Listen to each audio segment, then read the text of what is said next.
It's the Inside Scoop, Emerald Planet. All the ecology news that our viewers want to know. Now, here's your host, Executive Director of the Emerald Planet, Dr. Sam Lee Hancock. Hello and welcome to the Emerald Planet as we come to you from Washington, D.C. in the United States, looking around the globe in 144 different nations, looking for the 1,000 best practices, the technologies, the services, and the products that are going to take us through the 21st century. And as we move forward towards 2050, we're looking at adding 2 billion new souls to the planet. So how are we going to take care of those people to provide the basic needs, at the same time to take care of the planet? We have a gentleman who's been working on this issue for a number of years, Gary G. Allen. He's Executive Director of the Center for Chesapeake Communities, and also he's the former mayor, member of City Council in Bowie, Maryland. And Gary, welcome. Thank you very much, Sam. Pleased to be with you. Glad to have you here, and I just love what you're doing as far as your organization, and the name Center for Chesapeake Communities has real resonance. What does it stand for, and how did it start? The Center's a nonprofit in the Chesapeake Bay region. Our offices are located in Annapolis, Maryland, and we provide technical assistance to the 1,600 local governments that find themselves located in the Chesapeake Bay watershed. I think having that number, 1,600, and let's bring up this first slide so we can show some of this, if we can do that as we talk here. But looking at 1,600 communities, that's just incredible to think of that number, and it's just really in the Chesapeake Bay catchment area, correct? That's exactly right, Sam. We are convinced that the frontier of ecology isn't in Alaska or in the Arctic or in the areas that we frequently read about in the news. It's right here in the local areas where we live and work and shop and recreate and live. And it's in those areas where we make daily decisions that impact the environment. Well, looking at this, and this is absolutely just a pristine photograph, and I know the diversity of the flora and fauna throughout this whole area, but the commonality is that we have to protect it because it's not just a mid-Atlantic resource, it's not just an Atlantic Ocean resource, it's a world resource. That's exactly right, Sam. Those local decisions that we make either protect or compromise the future health of those local resources, and in turn it impacts the health of the Chesapeake Bay and obviously the health of the entire region in our area. Well, looking at that, and if we can bring that slide back up that we just had, it just gives you an idea of the diversity when you look at the high-rise buildings and the very urban areas that you have, and then you really have this, you know, really just open territories, almost like when the settlers first came here in the 1600s. There's a surprising amount of rural space even in what we think of as the crowded East, because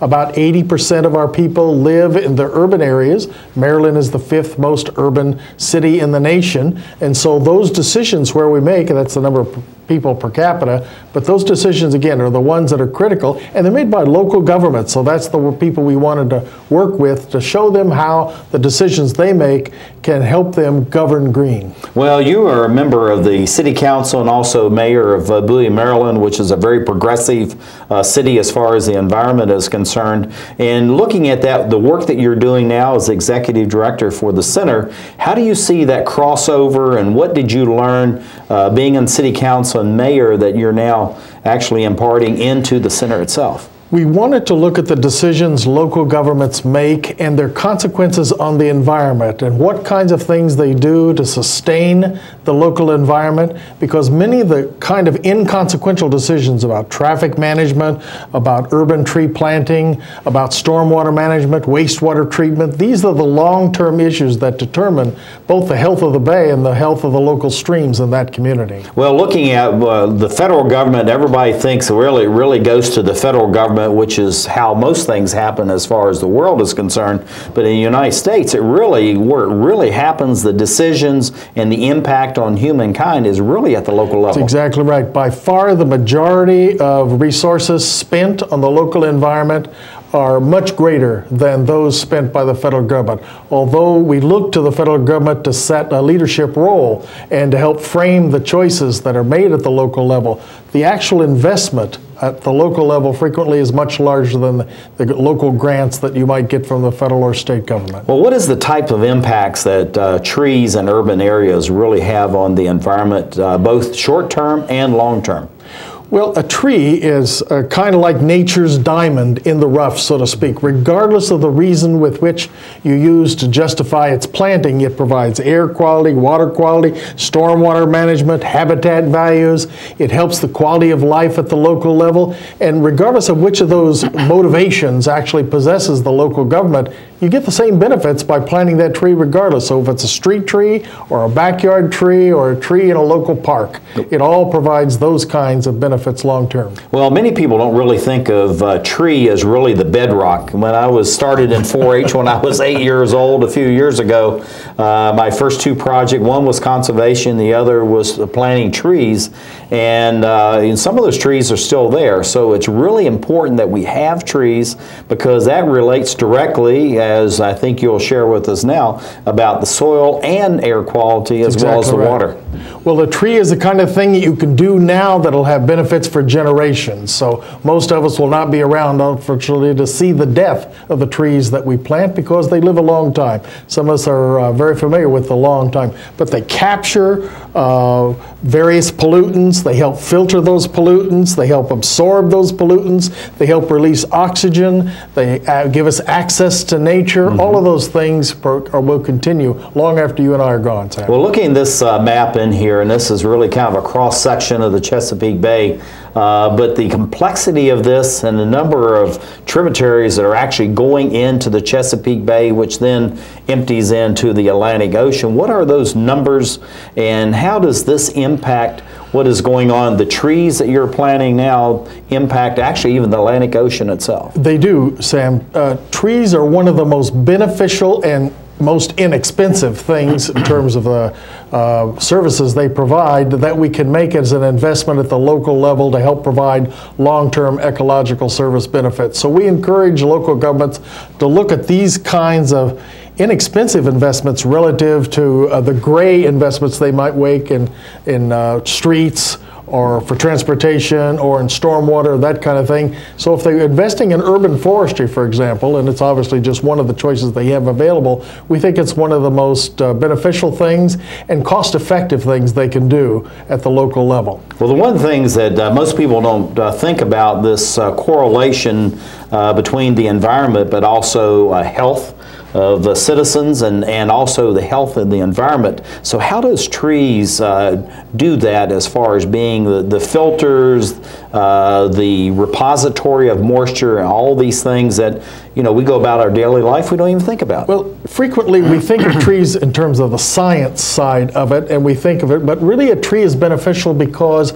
of simply the physics of a tree, how it grows up out of the ground, how it spreads its branches, how it changes the mixing levels of air that passes over the community. It raises the ozone level with soared pollutants. It creates shade and therefore reduces the land temperature in an area, and that reduces the formation of long-term pollutants like ozone in a community. So a tree planted in a hot environment, provided it's the right tree in the right place, can provide a lot of long-term benefits for an area. Well, looking at Chesapeake Bay, I know this is one of the things, at one time we were doing the monoculture, so we'd have all pines, all oaks, all hickories, whatever it is.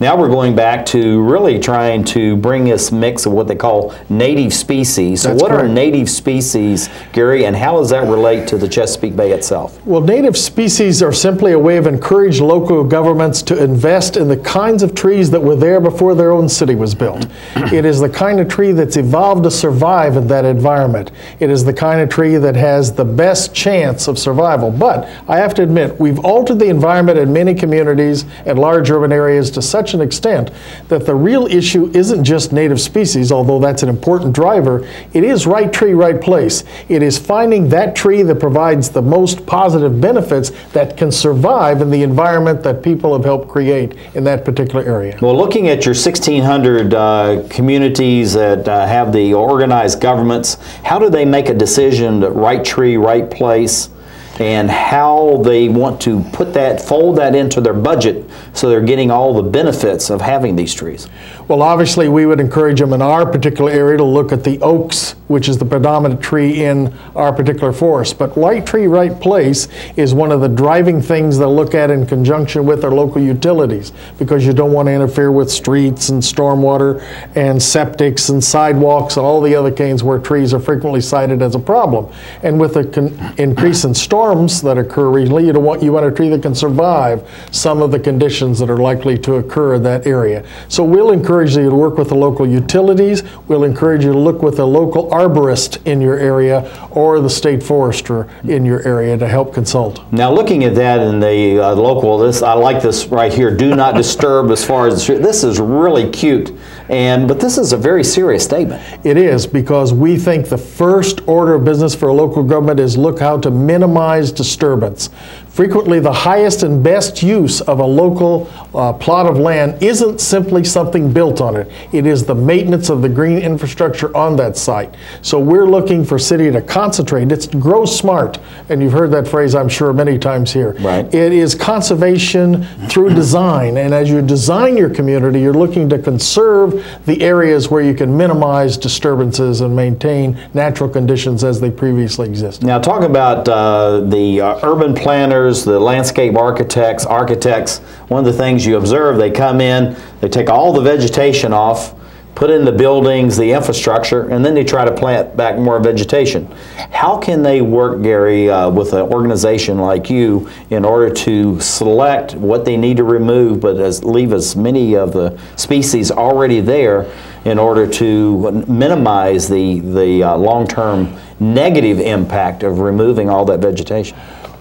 Earlier development proposals of a decade or more ago allowed a developer to clear a land and then build. Most current development planning and zoning rules require you to look and evaluate the existing infrastructure, the streams and slopes and streams and rocks and trees that exist there, and plan for their retention to the greatest extent possible, consistent with the proposal that you'd like to put on it. So you don't just clear it all off and plant what you got and then hopefully bring some back. It is you preserve what you have and see how that will be compatible with the plan that you propose. Yeah, but because the trees go, they have the root ball, they have the tap roots are going in, so it just really impact. I think this is the perfect way to end. We only have about 30 seconds left. Trees are the answer. What do you see as we move towards 2050 as trees really are an answer? They certainly are. Use our science tools and we can enhance the values of trees for a generation to come. Well, Gary G. Allen, Executive Director, Center for Chesapeake Communities, thank you for being with us. And thank you for watching as well as we look around the globe for those technologies, the services, and the products that are making a difference as we move towards 2050 and create the Emerald Planet. One day these rats were playing in the woods. One in some matches and that's no good. Listen to smoke before you give it a try. Only you. Don't play with matches. Don't play with fire. Cause there's nothing very funny about ripped off money. Nothing very nice. Homeless mind. So if a gorgeous force is what you desire, don't play with matches. Don't play with fire. Only you can prevent wildfires. Fire. Why don't you just wash your car at home? When I wash my car, everything runs down the street and down into the storm drains. With all the chemicals and the soaps and waxes, the last thing I want to do is poison my own drinking water. At least here, it's all contained and recycled on site. That's why I also take my car in for oil changes instead of doing it myself. I might take a chance on spilling stuff. You know what the best part is? What? More time to kick back and watch the game. How far would you go to protect the planet? I want you to build an ark. Here we go. Okay, that's good. Oh, okay. Ow!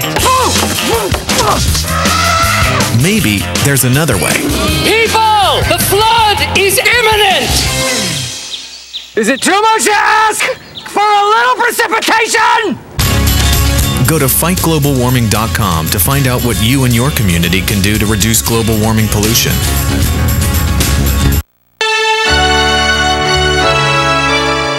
Somewhere around the world, there are men and women of the armed forces risking their lives, helping rebuild communities after natural disasters, collecting toys for needy children, tutoring kids in school. These are your sons and daughters who work to keep us safe, secure, and free. Dedicated men and women who put their country first.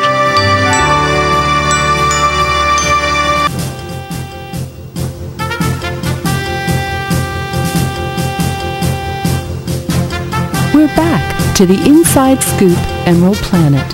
Here again, your host, Dr. Sam. Hello and welcome to the Emerald Planet as we come to you from Washington, D.C. and the United States as we look around the globe in 144 different nations looking for those best practices, the technologies, the services, and the products that are going to take us through the 21st century. And as we add an urbanizing world that's going from approximately 54% of people living in urban areas to over 70% by 2050, how are we going to actually green these cities to reduce the CO2 releases into the atmosphere, to absorb the carbon that's being released, to make the cities cooler, to stop the flash of stormwater running off into the tributaries, and hundreds of other benefits that you have from urban forest and from trees.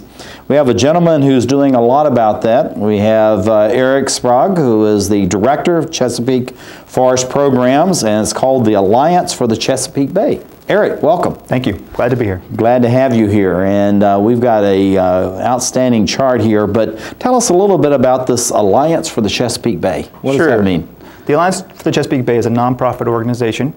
We work throughout the Chesapeake Bay helping communities, landowners, governments solve local conservation challenges through collaboration. Now, looking at the Chesapeake Bay, this is something we've talked about, and in the overview that we sent out to the media, we did a little bit of that. But why is the Chesapeake Bay important, and how big is it? Let's talk about that. Chesapeake Bay watershed is huge. It's 64,000 square miles. Cooperstown, New York, down to Hampton Roads, Virginia, from the Shenandoahs all the way into Delaware.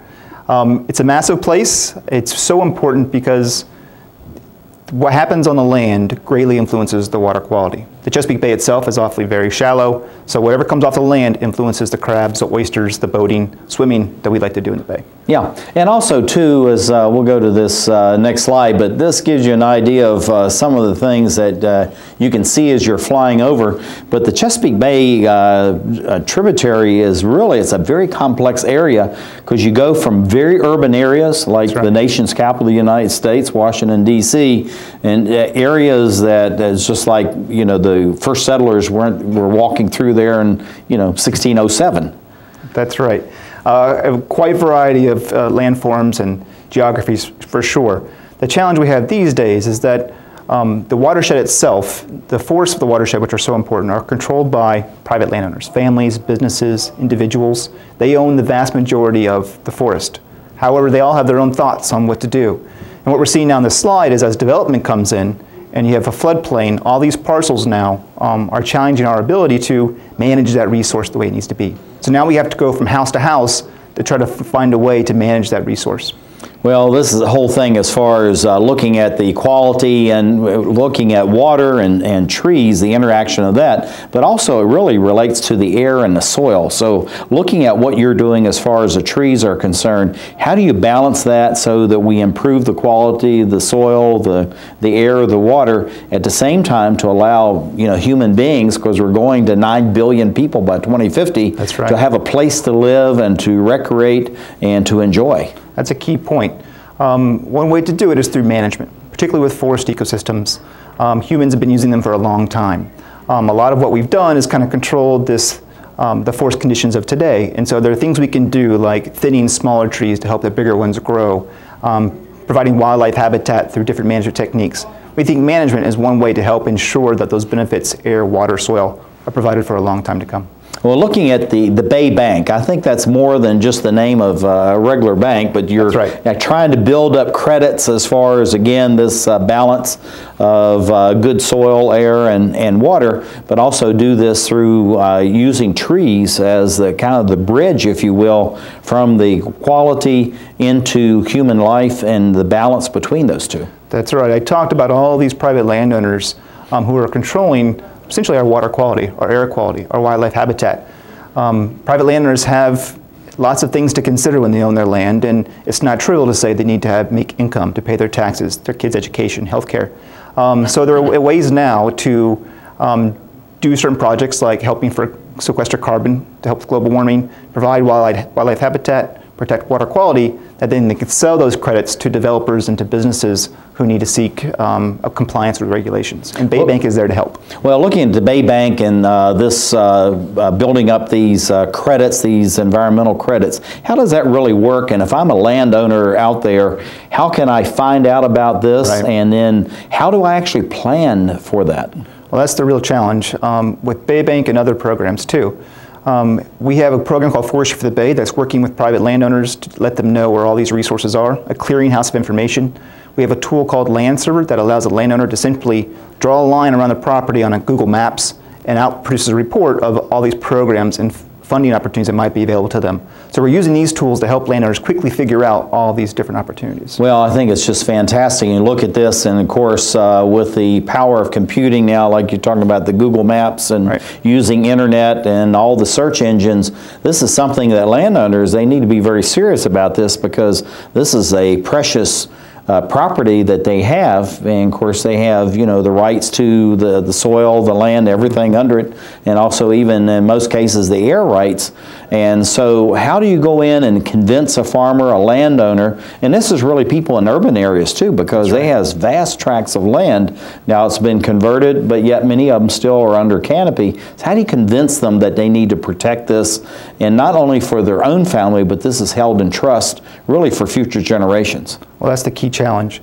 So what we do is we talk to landowners about how their trees, how their woods, their shrubs are helping them. It cleans their air. It provides them a place for their kids to go explore and play, a place for them to fish. You start there, show how the trees and woods benefit them, but also let them know as they do that, they're essentially providing a charity to their neighbors too. By protecting their trees, they're making air quality better for their neighbors and creating the conditions that allow for oysters and crabs and all these other great things that Chesapeake Bay provides. I think this is a fantastic photograph that you shared with us, and this really shows the interaction between the trees and the greenery and the water we have around it. And of course, this is something that you don't want to see as far as you know, all the rubbish you know, being going into the water. How can people look at it, urban, rural, and then the suburban areas? How can they protect their lands, but also protect everybody else that's downstream as far as the tributaries and are emptying and the runoff from their properties? It's a daunting problem to consider for an individual, but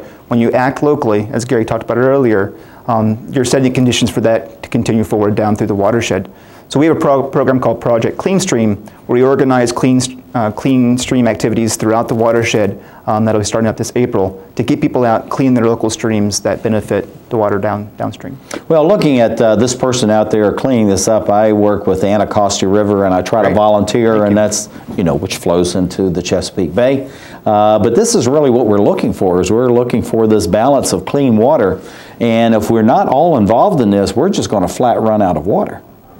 So how do we do that so that we're taking, again, you're getting the volunteers, the landowners, and then how can we mobilize them, and how do you do that through this Alliance for the Chesapeake Bay to make sure that people are marshaled in ways that are constructive? That's right. Because there are many, you know, other ways of getting at it, but we need to have it proactive in a constructive manner. Sure. We find people are looking for healthy lives, healthy communities. And so we're starting out through collaboration, you know, using the best of local government can do, using the best what nonprofits can do, to get out there and allow people to find what they care about in the environment and help enable them to make those changes is the best way. Mm-hmm. Okay, so looking at that, it's really everybody helping everybody else and getting involved. But as we know, the United States is really one of the world leaders as volunteerism. How do you actually go out and recruit volunteers, make them feel like that they're important, bring them in, allow them to contribute, and then to make them feel like that they've really done something important, not only for their community, really, but for the planet itself? Well, I think the first step is to actually hear what their concerns are, find the opportunities to match up with your organization to help them make those changes. to make sure it's a good experience for them and help communicate their results. We can do that through our nonprofit, through our social media and our newsletters and connections with local governments too. Yeah, I want to stay right here because this really is very telling as far as the amount of physical labor involved in this, but actually the camaraderie that you build up on this. What kind of sharing or what kind of educational programs do you have through the Alliance for the Chesapeake Bay so that people, when they come out, they don't feel like, well, I had a day of exercise and they go off and do something else, but it's something that makes an impression in their mind, or they learn something that they can carry forward through the days, weeks, and months and years ahead to improve all of the environment. Right. Well, I think again it comes back to helping them find a way to solve a problem they care about. If you bring them back to what they care about, whether it be their grandkids, whether it be their dog, being able to go swimming without getting sick, these are things we want to help out with and make connections. We also have a program starting this week for realtors, who are often the first people to interact with landowners, to help them communicate the importance of woods to the landowner and to give them information to go find more for help. Yeah, we were going to bring up this as far as the sundown over the Chesapeake Bay, but I want to go back to this. How do you know what the value of the tree is? Now, I don't mean just the personal, aesthetic value of the tree, but actually trees have real value. They do. And in economic terms. Yeah, there are lots of ways to do that. Our next guest is an expert at this. But what you can do is, there are things like, what do trees provide? They remove air pollutants, they provide clean water, provide habitat. Well, what does it cost us to replace that? When we lose it through development, what would it cost for us to rebuild that habitat? Or what does it cost to put a scrubber on a pipe? These are ways we can think about, here are the natural services providing for free right now, and what we'd pay for them later on. So that's one way you can do it. Yeah, well, I tell you, it's the long-term cost of getting rid of all the trees. I don't think there's any way to calculate that, but if you go to a country like Haiti that has less than 2% under trees and canopy, and you see the devastation a small rainfall will have, and then you have a 30-mile plume of soils washed out into the Caribbean, I tell you, you realize very quickly what the value of a tree is and the importance of it. So we're winding down here. We only have about 40 seconds left. What would you like to share with our viewers about the long-term advantage of a group like the Alliance for the Chesapeake Bay, but how they can get involved regardless where they are on the planet and protect the water, the air, and the soil where they are? Thank you. I mean, one of the challenges we have now is that there's so many programs, so many government agencies that are trying to help the Bay. The Alliance, what we do is try to link all those together, provide a network. So if you have a problem, you have an issue you'd like to find out about, we can help you connect to that problem in the easiest way possible. Yeah, and as you just look at these slides here, it's very important that we protect the flora and fauna, because all this really relates, and then of course we all want to be able to go out and enjoy it and relax. So Eric Sprague, Director, Chesapeake Forest Programs, Alliance for the Chesapeake Bay. Thank you for being with us and sharing, and you're going to stay with me because we're going to have another guest coming on. And thank you, viewer, for being with us as we create the Emerald Planet. Osama bin Laden calls getting nuclear weapons a religious duty.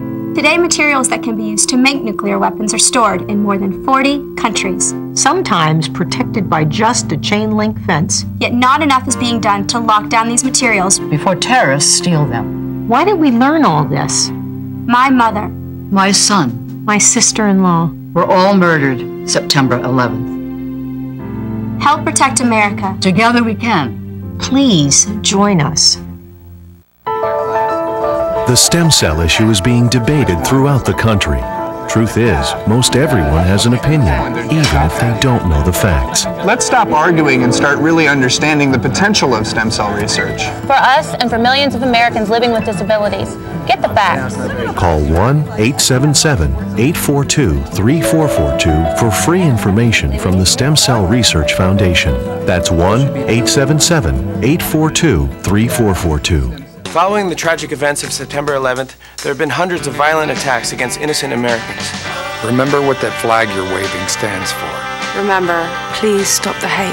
We're stronger when we are united. Remember what that flag you're waving stands for. One nation under God. Indivisible. With liberty and justice for all. In America, there's either room for everyone or it's not America. Don't pick the wrong fight. Let's keep America land of the free. Stop the hate. Planning a home renovation? Put this at the top of your to-do list. Because after 10 years, none of you are protected against tetanus and another potentially fatal disease, diphtheria. A minor injury, such as a cut or a scrape, can put you at risk for a tetanus infection. And while safety gear offers some protection, an up-to-date vaccination called the TD booster is the best insurance against tetanus. So get the TD booster. If it's been 10, do it again.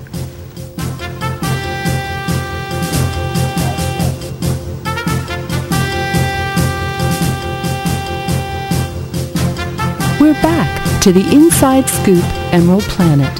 Here again, your host, Dr. Sam.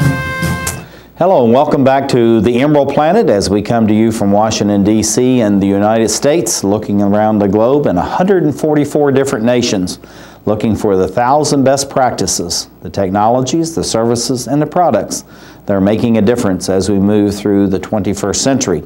And as we go towards 2050, we're looking at how we're going to be able to accommodate 2 billion new people on the planet, but at the same time is not just to give them sustenance, but also to give them a quality of life that has been enjoyed now and all past generations, and how we're going to be able to do that. This balance as far as the earth, the climate is concerned, and also the basic infrastructure and all the needs of health and transportation and education, all the other things that we need. There's a gentleman who is doing a lot of work in this research, and he's coming into us by Skype. This is Dr. David J. Nowak, who is the project leader for the United States Department of Agriculture, the Forest Service, and he's at the Northern Research Station up in Syracuse, New York. And David, welcome to the Emerald Planet. Do we have David coming in by Skype? I guess we'll be picking up David in a few minutes, and I have Eric sitting right beside me. And David, are you back? I'm here, Sam. Okay, glad to have you, and thank you for being with us. And as you know, your colleague Eric is sitting right beside me, and did a fantastic job, and we're glad to have you all the way from Syracuse. Glad to be here. Thank you. Tell us a little bit about the Department of Agriculture and the Forest Service. Many people are surprised that we still have a Department of Agriculture in the United States. Well, the Forest Service is an agency within the Department of Agriculture, and the mission of our agency is to sustain the health, diversity, and productivity of America's trees and forests. And I work for a research branch within the agency to look at specifically the impacts of trees in urban areas on environmental quality and human health. Well, being up in Syracuse, that is an absolutely pristine area of the United States, and it's good that you're actually doing research that is impacting urban areas. Why is urban forestry important in a modern state like the United States, which almost 80% of the population actually live in urban areas? Well, you answered the question right there. With 80% of the population living within urban areas, the trees within those areas, the urban areas occupy about 3%, a little over 3% of the United States, but contain 80% of the U.S. population. So those trees become very important on the impacts that they have on the lives of those people. Well, looking at that, and this is something that's very important, what are some of the benefits as far as the trees are concerned within urban areas that maybe is actually different than what you have in more suburban or rural areas of the country and other countries around the globe? Well, some of the benefits that are different are related to having people in close proximity to the trees. One specifically would be energy conservation. So if we have to heat or cool our buildings, the trees change the climate around our buildings, therefore have an impact on the amount of energy that we have to use to space condition those buildings. The other types of benefits are the same types of benefits that you get in rural areas, such as cleaner air, cleaner water, reduction of ultraviolet radiation, and things like that. But when you put people in close proximity to high pollutant levels, impervious surfaces that increase flows within streams, and exposure to ultraviolet radiation, a lot of people are concentrated in those urban areas. Therefore, those benefits become accelerated or amplified within the urban areas. Well, many people would say, well, that's why we have, very advanced heating, ventilation, and air conditioning systems in buildings. We're no longer dependent on trees, but I think what you're saying, David, is that the more urbanized we become and the more sophisticated our buildings, actually, the more we are dependent on trees. Well, the technologies for energy are great. The trees do have an impact, though, and you can't ignore the outside envelope of the buildings that trees have impacts on, such as shading of buildings, cooling of air temperature, blocking of winds. All those have significant impacts on the conditions around those buildings in the first place. We have a little poster here. It says iTree, and of course there's a number of the sponsors that are working with you as collaborators. Let's put this slide back up here. I think this is very interesting, but what is iTree? iTree is a public domain program funded by the Forest Service and other groups. We have a lot of partners on that. It's a free tool. It's available at www.itreetools.org, and it's designed to get people to measure their forest and understand the impacts of the trees in the forest on their environment and on human health. So there's a series of tools. It's developed to be easy to use, free, but it allows people to measure trees around their buildings, in their city, in their backyards, and understand the impacts that we've been talking about in terms of all those environmental effects, and to get people engaged in managing their resource and understanding the impacts and value of those trees. Well, that's a very lofty goal, to have people to be able to manage the trees, the urban, suburban, or rural forest that surround them. But what does that really mean? How do I go out and I manage my little forest, whether I have a small 180 by 90 plot in downtown Washington, D.C., or I have a large ranch in the Midwest somewhere, or a 400-acre farm in the middle of Pennsylvania? Well, the first step to management is to understand what you have on those lots, depending on the size. If it's a very small lot, let's say it's a quarter-acre lot and just in a residential area, you can go out and just look at your trees and count them and measure them and put them into the program. If you have larger areas, what you have to do is, there was a tool that Eric talked about that you can do for the Chesapeake Bay, but you can also go and sample your area. Instead of counting every tree on those lots, what the tool allows you to do is take random samples of areas to understand what your composition is, because what you're actually managing are those trees to try and enhance those services. Without knowing the composition, the health, the types of trees that you have, it's very difficult to manage to sustain the future improvements. Well, looking at this next set of slides, if we can bring this up, this is very telling as far as the mix, because you're in Syracuse, New York, and you're a long way from the Chesapeake Bay, but even though you say that you're touching on it almost, why is someone sitting in Syracuse actually doing research and working hard as far as trying to improve and reduce the negative impact environment on the Chesapeake Bay? Well, our mission is pretty much global, working within urban areas, and the Chesapeake Bay is very important to us. We have some field studies going on in various parts of the Chesapeake Bay region, but the water quality issues related to the Chesapeake are very significant. So we do, the iTree process is to help anybody across the area, particularly in the United States, to be able to do this, and we have been doing a lot of various field studies within the Chesapeake Bay region. Well, looking at the 6 slides that or the 5 slides we have here, give us a little background. I think this goes back to the iTree, if we can bring this slide back up, and how people can actually get engaged. You're seeing a man actually doing measurements. What else is going on here? Well, there's 2 ways to engage the people or to assess an area of the forest. One is to go in the field and measure it. The other, that's the bottom-up approach. The other is to do a top-down approach, either using Google imagery or satellite imagery to understand the structure of the forest. What do you have? The next is within the tool is bringing in the local weather systems, the pollution, the computer does this all itself. It's to simulate what those trees are doing at your location so you can understand the impacts of the forest. So you can do that either from a bottom-up approach, measuring the trees, or top-down approach. It gives you a baseline to where you're at in terms of environmental benefits. And the hope is to engage people to understand if we change that forest, or how to change that forest to improve those benefits for future generations. Well, I think it's very sophisticated what you're doing, the ground-based and the aerial, because it's important that people see it, from the ground level, but also to understand the importance of canopy and how that really shields the earth. It brings better quality as far as the air, and also to lock the water into the soil itself. Yes, and what's important here is that when you plant a tree, you get all those benefits at one point in time. And it's not just one or the other that you're doing, air or water, but everything else. I mean, trees cost money to maintain, and there's some negative attributes about trees in terms of maintenance. But when you do this, you're getting multiple benefits.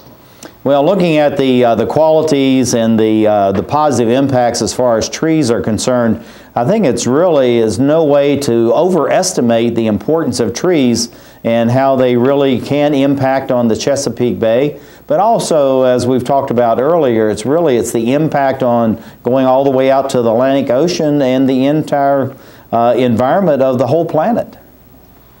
True, and the Chesapeake's very important from the water point of view. We've done various studies to look at the impacts of, it's not only just trees that impact the water flow and water quality, but it's the impervious surfaces. As you can see, as we increase canopy cover, we tend to reduce the flows into the stream, but increasing impervious surfaces has quite significant impact on increasing flows in the Chesapeake. I think this is one of the things, David, that people don't realize. They're saying, well, we have storm drains, we have like the Blue Plains water management system if you're in Washington, D.C., southern Maryland, and northern part of Virginia.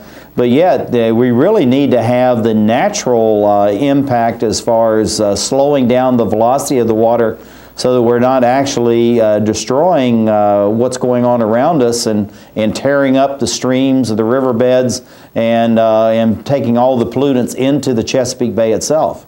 Yeah, Sam, you're correct. The idea is to get the water out of the pipe system and off the impervious land into the soils, and allow the water to recharge and slow down within the natural system. Now, looking at this, the tree effects, and we're looking at one case study here. Give us a little idea. It needs to be quick because we're running out of time. What does this all mean, and what's the importance of knowing the mix and what's actually going into the water, into the soil, and into the tributaries? Well, you need to understand what the various impacts are. In this slide here, we're looking at the water quality effects. If you change the water flow, you tend to change the water quality, which means how much phosphorus and nitrogen's actually going into the bay. We're developing tools to try to understand, as you change the composition of the forest and the locations, you do have impacts on water flow, water quality, and all the other benefits that we've talked about, air quality and other benefits. Well, we're going to skip over this a little bit, but getting into the canopy, and this gives an idea of how you're removing canopy from the area. How is this the direct relationship of this impact of taking this many trees away from this particular area? Well, what's important in that slide there is to understand how our forests are changing. If we understand that are the current impacts, what direction of change are we headed in? Are we actually increasing forests for the future generations, or are we decreasing canopy cover? And some of the studies we've been looking at that shows an illustration of change there using Google that we studied cities across the United States, and for the most part, canopy cover is decreasing in urban areas in the United States, and we're losing about 4 million trees per year, about 20,000 acres of land. And it varies depending on where you are. Well, I think this chart really gives us an idea of the impacts that we're having, and what you're talking about, Dr. David J. Nowak, as far as the Forest Service, Northern Research Station, the impact on the research that you're doing on the Chesapeake Bay. Thank you for being with us as we look around the globe to create the Emerald Planet. Too many women get hit by their boyfriends and husbands. Too many women are pressured into having unprotected sex. Half of the people in the world living with AIDS are women. It doesn't have to be this way. Together, we can change this reality. Let's strive for a world free of violence.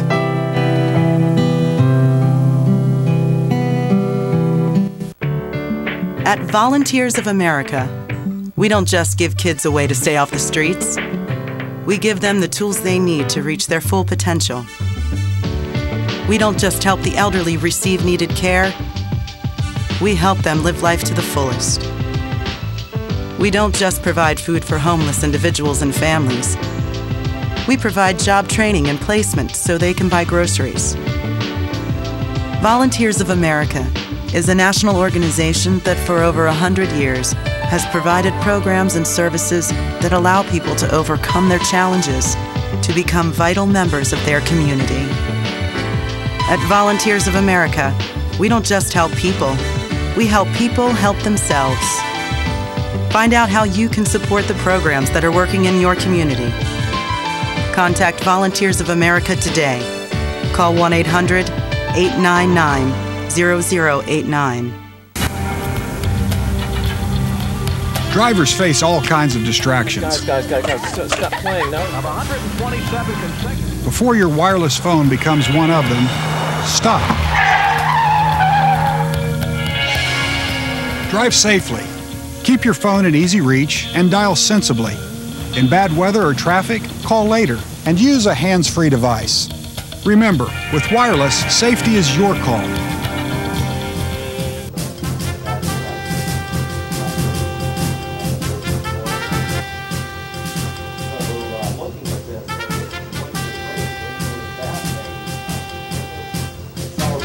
We're back to the Inside Scoop Emerald Planet.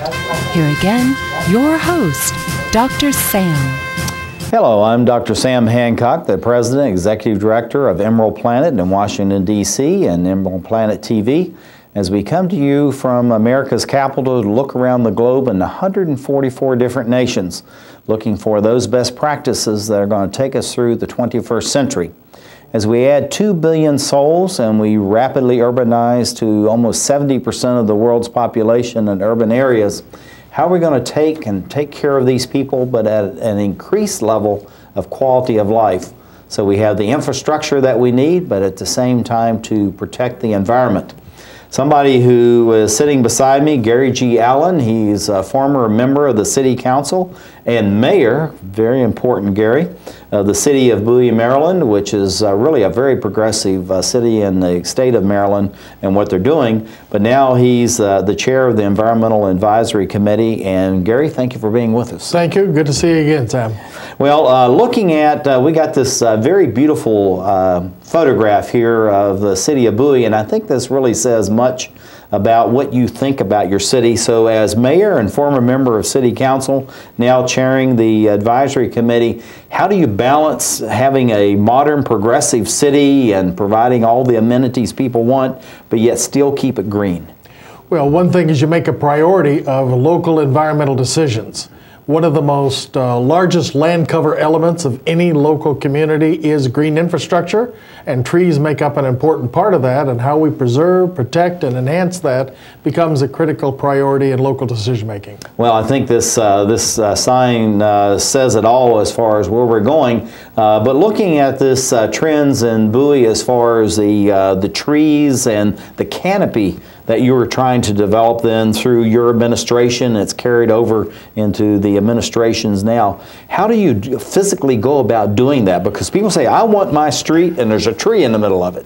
Well, it's seldom, there's seldom a tree right in the middle, but there are frequently trees right along it that create problems for local homeowners, and they're concerned about the safety of their home or something of that kind. So what we look at is we do an inventory of the local green infrastructure. It's a particularly important aspect of what local government can do. And as we look at that inventory, then we look at the kinds of impacts that local decisions are likely to have on that ground cover. And one of the most significant ones, and you notice from this chart that it declined a little bit over time, and one of the reasons there was a net change in that is because we looked at electrical reliability in the area in light of potential storm damage. In an effort to enhance liability and reduce damage, the local utilities came through and cleared a number of trees in the community. Well, looking at this, I tell you, it's having this type of complex area as far as the city of Bowie is concerned. And it's not a large city, but yet it's still, as most modern cities, it's quite complex. You have the balance of all the services you would have in any modern urban city in the United States, around the globe, but yet you're still trying to enhance all this green space. And as far as budgeting is concerned, and then the philosophy and the education, how do you go across all the different communities that make people feel like they're part of the decision-making process, and at the same time they're getting the very best climate and environment possible and still live in an urban area? It's a good question. One of the ways you do that is through citizen engagement, and one of the ways that I've become involved, even since I've left public office, is to get involved as a local citizen volunteer, hence the Environmental Advisory Committee that's been formed by the local government to help provide advice about how sustainability can play a more important role in local decision making.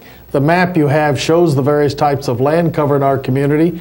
We are the 5th largest community in Maryland, have about 58,000 people in that community, and although small by urban standards, it's large by municipal standards in Maryland, and so we look at how we can make decisions in our particular area that will enhance the future environmental quality of our community. Well, I tell you, it's just lovely the way this is all laid out in the color codes, but I think this really tells it all as far as green buoy, looking at that. And we still have our Skype guest on, Dr. David J. Nowak, who is the project leader for the United States Department of Agriculture, Forest Service up in the Northern Research Station in Syracuse.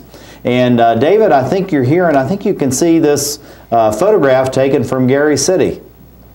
Yes, I can, Sam. Looking at that, looking at the work that you're doing and complementing everything that Gary is doing within the local area, how does the U.S. Department of Agriculture take this type of charts and graphs, if we can bring that back up, and look at this, and how does that help you as far as your planning with the Forest Service? Well, the Forest Service tries to assist communities in making decisions, smart decisions for future generations sustaining services. So we work with communities to either help them assess and use that type of data, or help provide that data to them if they need it in some cases, to help them guide their management. The decisions are made locally, not by the Forest Service, but we try to help improve the management within the communities. So what you're looking at then, as far as what we're seeing here, and looking at this very well organized and natural scenery, then is you're really looking to enhance so that together, as far as the federal government, the state, the state of Maryland, and Gary's city, as far as Bowie, is that you're all working in collaboration in order to protect the Chesapeake Bay. Correct. Working in collaboration and understanding that it's all the pieces of the puzzle that come together, not just the street trees, but the street trees in combination with the natural forest stands, the backyards, and all the people and the landscapes come together to have that impact. Well, Gary, we were talking earlier about these over 1,600 communities throughout the Chesapeake Bay area.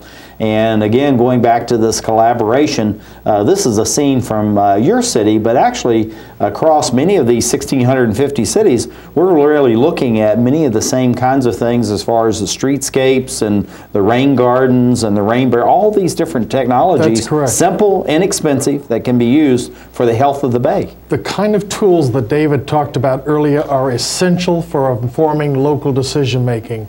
They're the kind of tools that help us do a clear assessment of what's available, what's on the land, and what kind of goals we can set to enhance and protect it in the future. Using David's Echo iTree tool, we help develop a urban tree canopy goal for our community, and the Bay program strongly encourages all of those 1,600 communities to do similar kinds of things at their level. Now, looking at this, we're talking about canopy, and of course this is a technical term many people kind of conceptually understand, but looking at this photograph right here, what are we saying really is the canopy, and how does that relate to this various gradations going off from the low-level plants all the way up to the tallest trees? Well, you remember in our opening comment I mentioned green infrastructure, so there is a gradation. Obviously, urban tree canopy has to do with trees themselves, but green infrastructure refers to those other types of green infrastructure involved at the lower plants, bushes, and kinds of things that people plant in their yards. And we're really looking at the variety of environmental services that all types of infrastructure can provide to enhance the quality of life in that local area. Well, looking at this, going back to David up in Syracuse here by Skype, we're really looking at the integration of all systems. So we're looking at the areas, but just kind of tell us, David, how the impact of what we're seeing here, and what are we really looking at as far as trying to protect the bay, but actually all the water, the soil, and the air. Well, it's a complicated system, Sam. There's natural systems and human systems that are superimposed on that, being the roads, the cars, the buildings, and the people. And the mix of how we do this can have a significant impact on the Chesapeake Bay. And first, again, is to understand what do you have and how do we mitigate some of these problems, such as getting the water from the impervious land back into the soils before it gets to the Chesapeake Bay region. And it's understanding the whole system, all the trees and the people and the impervious surfaces together, and how to do the right mix, because people have to have transportation and buildings, and nature has a role in this process also. What I find is really heartening, I think, as someone that's been in conservation since almost babyhood and living in the country, is the fact of how openly and how well you work together as far as federal government, local communities, and how you're really your comrade in arms and really moving forward with the Bay. So Gary, going back to you as far as your relationship to the city of Bowie, how do you see the ongoing relationship with the federal government, but also the state, can help these 1,600 plus communities in Maryland, the positive impact on the Bay, but how these are best lessons that we can use around the globe? A strong partnership with each level of government, whether it's the municipal to the county or the municipal to the state or federal, is important to the implementation of these kinds of decisions we're talking about. David mentioned impervious surfaces. Local government seeks to minimize impervious surfaces, which contribute to enhanced stormwater runoff, and therefore wants to increase green infrastructure. How to do that in a scientifically responsible way that'll end up benefiting the environment and ultimately allow to preserve those changes long term is an important element of any partnership you have with state and federal government. I'm going to back up on this photograph we're looking at here. This is definitely a streetscape, and we're trying to minimize the impact and runoff. But this is something that you did within your city to really address this issue of stormwater runoff and filtration and all that. Tell us what we're looking at here, but not from the standpoint, hey, it's pretty and green and there's some water in here, but what is really happening here? Well, this is one of our parks in the local area, and about 25% of the total land covered of the city is in green infrastructure. And a good percentage of what the city owns and protects and seeks to enhance those ecological services is through a network of parks and recreational areas that are accessible to the public, but at the same time preserve and protect the water quality benefits and runoff in the streams in the area that ultimately go into the Chesapeake Bay. Well, looking at these trees and the canopy that we have here, it's something that's very important, and it's just amazing the age of this tree and the impact. What is the impact of a tree of this size on the local community? That tree can provide air quality benefits equivalent for about a family of 9 or 10 for the whole coming year as it matures. And as it grows and spreads out, its benefits increase. So the longer the tree survives, the healthier it is, the longer it'll continue to provide those benefits. That's one we protected from the earliest days in our community along one of our central streets. Well, we're going to be out because we have to be out in about 2 seconds. And thank you for being on the Emerald Planet.